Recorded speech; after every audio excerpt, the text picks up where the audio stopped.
Inilah channel Ucok Stiker Wawancara. Jangan lupa, subscribe, like, komen, dan bagikan. Yuk saksikan. Sabtu subuh tanggal 15 Januari tahun 2022, Haji Datmi Irwan, Ketua Dewan Masjid Indonesia Kota Tanjung Balai, sampaikan tausiah di Masjid Abdurrahman Asis Syuaib Kelurahan Pahang. Dalam tausiahnya, ajak jamaah untuk selalu penggunaan masjid musola. Ada 4 cara. Bismillahirrahmanirrahim. Assalamualaikum warahmatullahi wabarakatuh. Alhamdulillahirabbil alamin wassalatu wassalamu ala asyrofil anbiya'i wal mursalin wa ala alihi wa sahbihi ajma'in. Allahumma qul lana wa walidina wal muallimina bi rahmatika ya Allah. Yang sama kita hormati, kita muliakan Bapak Pengurus PKM. Alhamdulillah banyak daerah kami masuki PKM itu biasanya itu, tapi PKM di sini untuk ini. Yang selamanya PKM sudah tak berapa kalender lagi itu PKM. Alhamdulillah ini masih petugas aktif ya, masih muda. Alhamdulillah. Mungkin tadi banyak ide-ide yang mengumpulkan 7 masjid, musola. Amin. Yang kita hormati, kita muliakan bersama Bapak Kapolres, Bapak Haji, dan beliau ini sudah hampir seluruh sudut kota ini dijalani beliau. Ya, sholat berjamaah, baik subuh maupun yang bukan subuh. Alhamdulillah. Ini banyak memberikan pencerahan, memberikan contoh yang sangat kita hidupkan di tengah-tengah masyarakat, pemimpin, apalagi penegak hukum yang betul-betul hidup dari dan untuk masyarakat. Semoga barokah, panjang umur sehat. Kemudian seluruh jajaran kepolisian yang hadir dan teman-teman dari PKM, ada juga sekretaris umum Pak Edi, kemudian Pak Sofyan, Pak Fauzi, Imam, dan seluruh jajaran Dewan Masjid. Yang saya hormati seluruh jamaah, ada juga Pak Wino yang sering meliput kegiatan kita di Kota Tanjung Balai ini. Ya, ada YouTube beliau sendiri. Kemudian ibu-ibu, anak-anak kami, para remaja, pemuda, hadirin rahimahullah. Kita bersyukur kepada Allah karena masih diberi nikmat umur, kesehatan, kelapangan waktu. Ini kita syukuri. Mengisi kesyukuran itu, mari kita tingkatkan ibadah kita kepada Allah. Itulah intinya. Yang kedua, kita bersyukur kita digolongkan orang beriman, pemeluk Islam. Insya Allah siapapun kita yang sudah bersyahadat, insya Allah kita nanti akan menikmati, akan memasuki surga Allah Subhanahu Wa Taala. Amin. Salam dan salam tentu kita sampaikan kepada junjungan kita Nabi Muhammad Sallallahu Alaihi Wasallam. Mudah-mudahan kita semua mendapat syafaat yang mulia. Amin. Ibu bapak yang saya hormati, seluruh jemaah Masjid Abdurrahman Asis yang berbahagia. Saya juga baru pertama datang ke sini. Saya lihat masjid ini indah, cantik. Tentu ini adalah sesuatu yang membanggakan dia. Memang menurut agama, mendirikan masjid itu minimal harus ada 40 orang penggunanya. Kalau ada wajib didirikan masjid, karena wajib mendirikan masjid itu ada jamaah imam 40 orang. Kalau lebih bagus, tapi kalau kurang dari 40 belum disuruh mendirikan.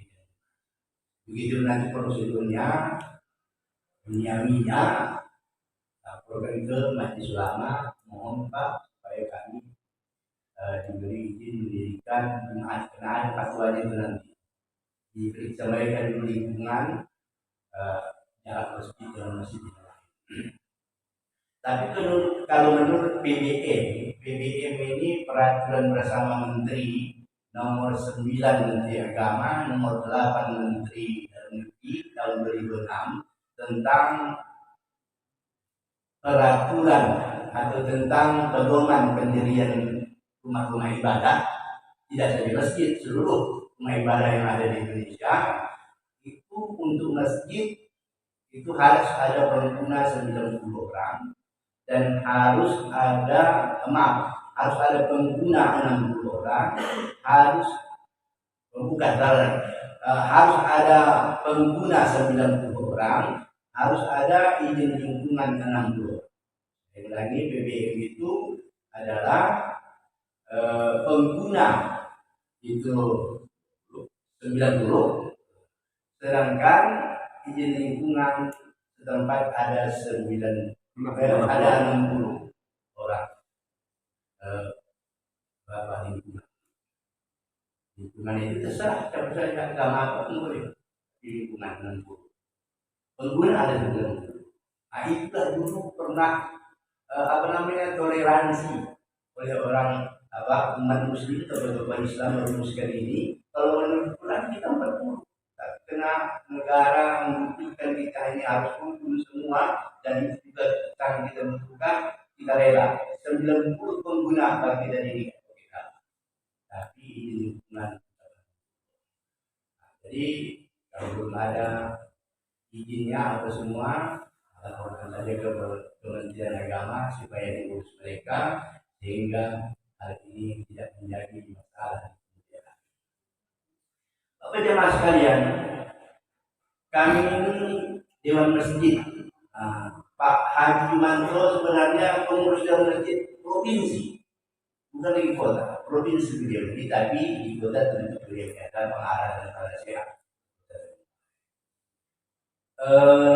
Sama sebenarnya tugasnya dengan BKM. BKM itu mengurus tiap-tiap masjid dan musola. Di atasnya tingkat kota itu Dewan Masjid, tingkat provinsi ya satu provinsi. Kemudian tingkat pusat sekarang ini dipimpin oleh Bapak Dr. Yusuf. Kalau jemaah sekalian, BKM dengan DMI, Dewan Masjid Indonesia, tugasnya hanya satu. Apa itu? Yaitu bagaimana memakmurkan masjid. Bagaimana masjid dan musola itu bisa makmur. Jadi itulah tugas kita. Lalu dirumuskan apa memakmurkan itu? Memakmurkan itu hanya ada tiga. Pertama, masjid itu ada pengurusnya, musola itu ada pengurusnya. Alhamdulillah, kita yakin kalau Masjid Abdurrahman As-Soeb ini pengurusnya cekatan-cekatan, energi, muda, dan punya banyak ide. Alhamdulillah. Yang kedua, bahwa masjid itu ada bangunannya. Bangunannya kalau memang kan sederhana, diperbaharui, dibaguskan, dinyamankan, itu harus dibangun. Dan kalau masjid ini saya lihat sudah prima ini, sudah mantap. Tak ada dengan banyak secara fisik yang perlu dibangun. Yang ketiga, Yang ketiga adalah makmurkan masjid itu adalah makmur ibadahnya. Makmur ibadah. Maksudnya bukanlah makmur beribadah, tidak. Orang-orang di sekitar itu makmur memang kuat beribadah. Arti kuat beribadah itu orang-orang yang menggunakan dan mendiami di masjid itu adalah orang yang melaksanakan fungsi masjid. Yang ketiga ini luar biasa, dan ini terus-menerus tantangan dia memakmurkan masjid. Karena di dalam Al-Quran dikatakan, maka nabi musyrikin an ya'muru masajid Allah. Tidak pantaslah orang musyrik memakmurkan masjid. Baiklah, syahidina ala anfusihim bil kufri, karena masih nyata di diri mereka itu kufuran, ya Tuhannya bukan Allah. Tak pantas itu. Kalau nanti ada yang mau menyumbang, tidak usah. Karena tak pantas oleh mereka. Kan mereka ada pada masing-masing. Ayat berikutnya baru Allah tekankan kita. Apa itu? Innama ya'muru masajidallahi man amana billahi wal yaumil akhir wa aqama as-salata wa ata zakah wa lam yakhsha illallah fa asa ulaika yakunu minal muhtadin. Surah At-Taubah ayat 8. Apa kata Allah?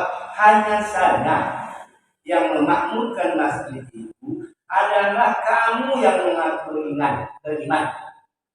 Ya, yang muruna masyaallah man amana billah.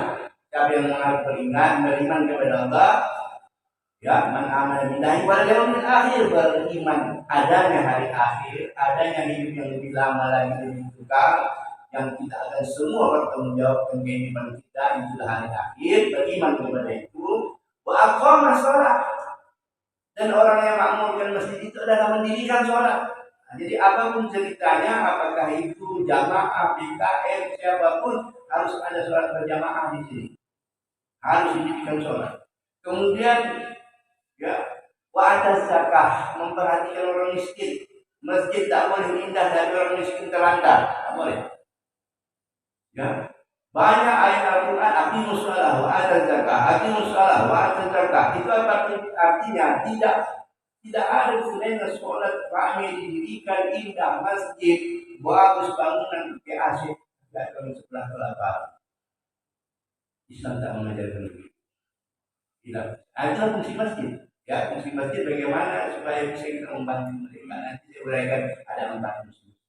Ya, aqama shalah wa ataz zakah walam yakhsha illallah. Tak ada yang ditakuti mengurus masjid ini, hanya kita takut kepada Allah Subhanahu.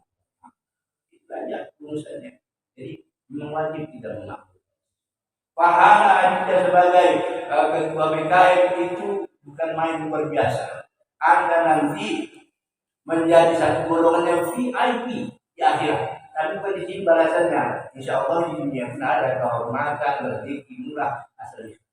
Tapi di akhirat nanti 7 orang yang dapat perlindungan yang kata Nabi Sallallahu Alaihi Wasallam itu salah satunya adalah pengurus masjid.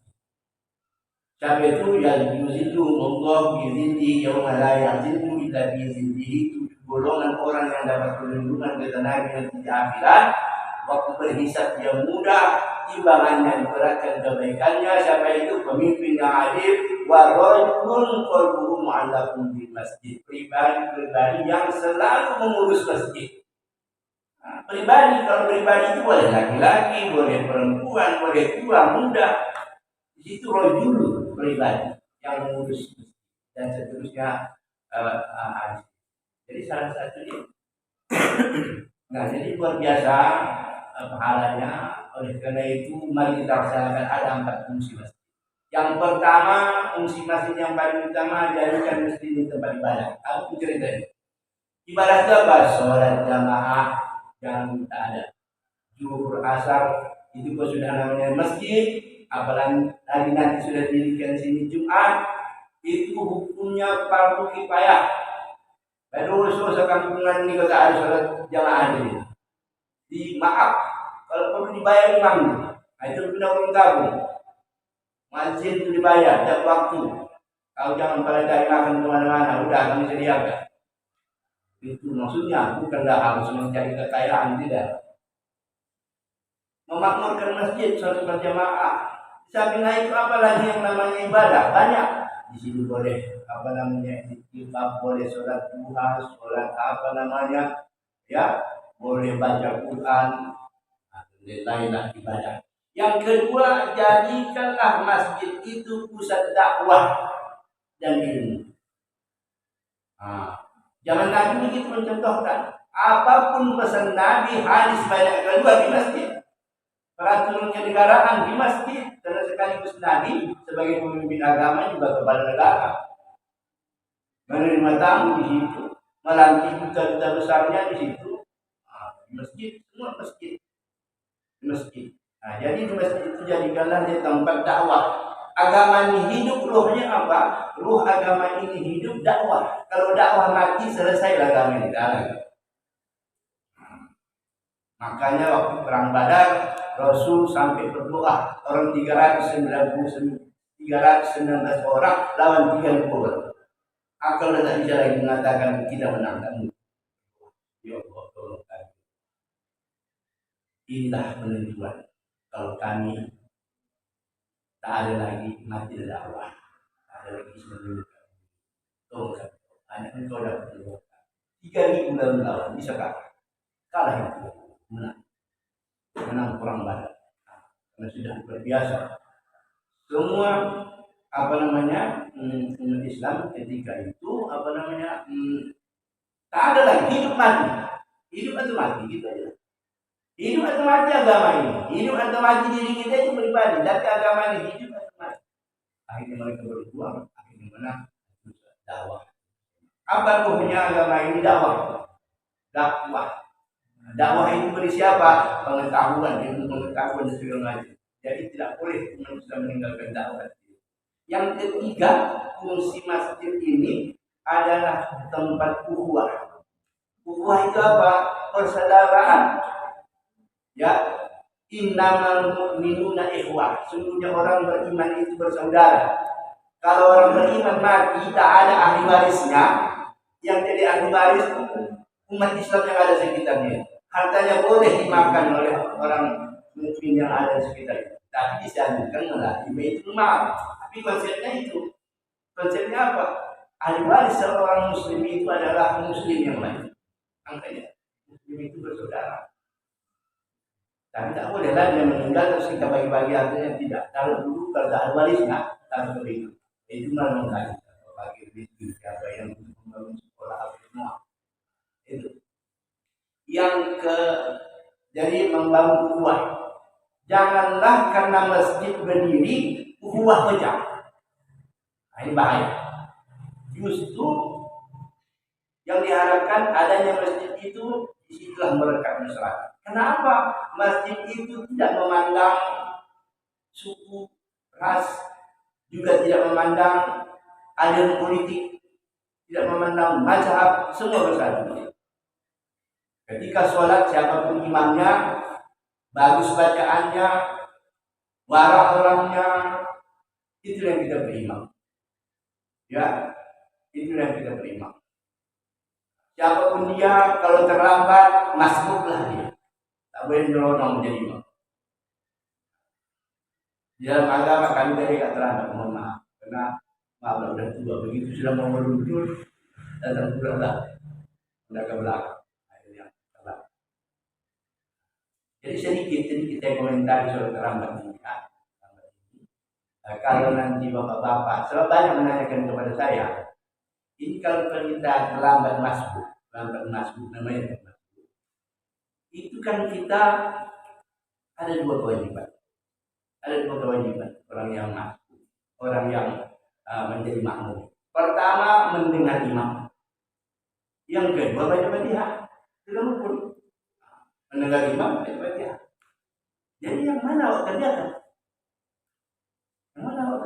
Karena ada dua wajib. Idza quri'al Qur'an fastami'u lahu wa ansitu la'allakum turhamun. Kalau kamu dibacakan Quran, dengarkan, perhatikan, ya, diam, dan semoga kamu mendapat rahmat kasih sayang. Satu lagi ayat mengatakan atau hadis,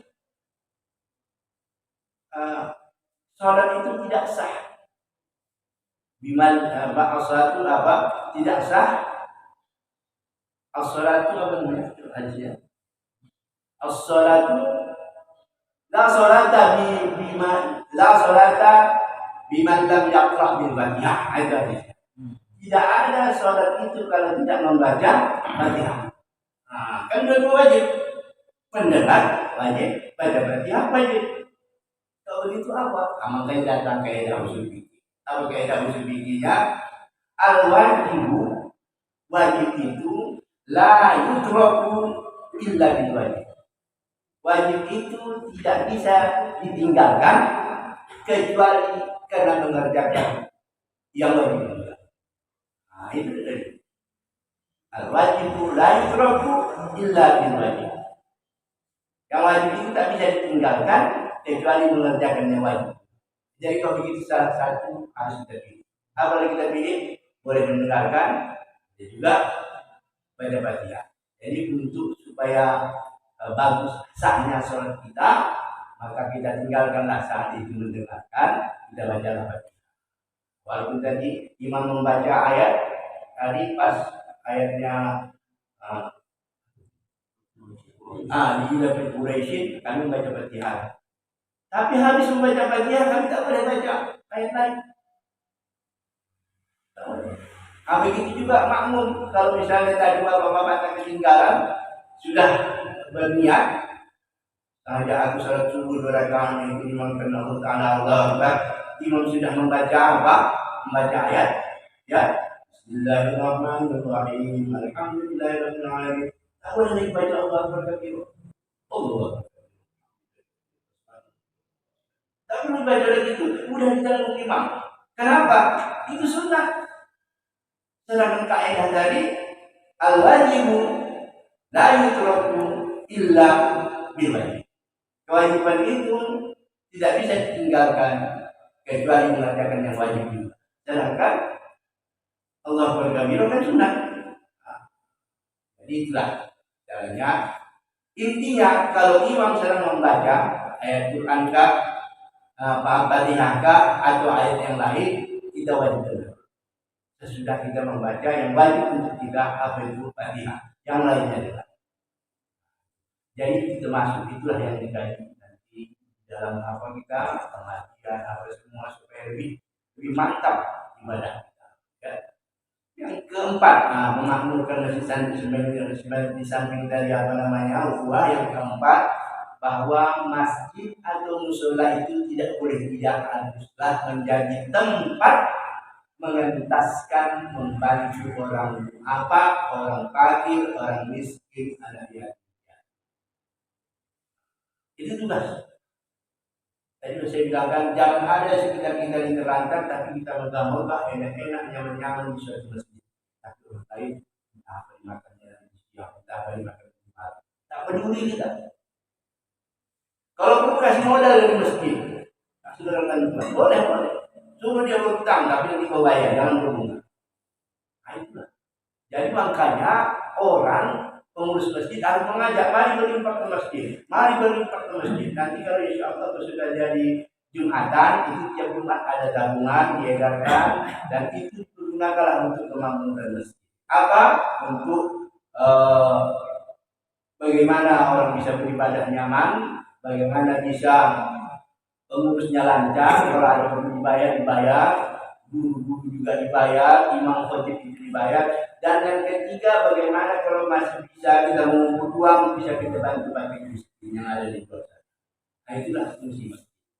Jadi saya kira inilah kita, Dewan Masjid itu sama saja, sama BKM tugasnya sama, bagaimana memakmurkan. Jadi mudah-mudahan masjid jadi pelopor. Kita pun dari balai ini sedang mencari mana masjid yang bisa menjadi acuan yang untuk dikirim. Yang menjadi acuan, ya bagus makmur ibadahnya, makmur pengurusnya maksudnya ada pengurusnya tidak berkelahi-kelahi, kemudian bagus ukhuwah masyarakatnya, kemudian banyak kegiatannya, dan juga banyak membantu dan memperhatikan rakyat miskin. Ini mau kita lihat masjid manalah yang paling terbaik dari Bali. Saya berharap, insya Allah saya yakin dari masjid ini nanti mungkin bisa, apalagi di pasar, ya, di jalan, apalagi masyarakat di sini saya tengok masyarakat yang sudah tata rapi. Berbeda dengan kami di sana, Sungai Merbu di sana. Tadi malam Pak datang satu narkoba, banyak dengan teman-temannya datang ke rumah saya. Memang di sana itu banyak narkoba luar biasa itu. Wah, anak-anak SD, SMP, SMA, saya sendiri yang melapor ketemu Pak. Ada tak tahu saya lagi Pak. Tadi malam datang semua. Lari-lari datang semua. Hanya bekas yang dapat bekas. Dimasukkan mereka ke dalam plastik asli, ada yang bunganya, ada yang apa yang segala macam. Saya pun tak tahu ini semua, ada plastik, ada aqua, masukkan ke plastik, bawa. Jadi itulah. Terima kasih Pak Wakil. Jadi tak bisa sekali itu Pak, terus menerus. Ya minggu kalau perlu mereka datang supaya bersih. Itulah harapan kami masyarakat. Dua beda kalau di sini kan masyarakatnya yang beda. Sudah beda, tapi kami sana pulang dari laut kumpul-kumpul berjudi, itu kan kebiasaan. Kemudian nanti kalau berjudi juga minuman, saya tengok udah minumannya bukan minuman segini, coklat juga yang banyak, tapi sudah diminum bertambah garam. Memang saya terima kasih dan malam datang begitu rombongan banyak, mereka rekam cakap saya, kemudian saya berharap seringlah. Demikian, terima kasih atas segala macam perhatian, ya, terima kasih PKM-PKM yang menerima kami ini, ada makanan minuman, terima kasih semuanya, terima kasih jamaah, terima kasih ibu. Mohon maaf andai kata ada kesilapan kesalahan ucapan dari saya dan dari kami semua, semoga kiranya dapat jadi mudah-mudahan ini barokah. Terima kasih dan demikian, mohon maaf, terima kasih. Bila hidayah, wassalamualaikum warahmatullahi wabarakatuh.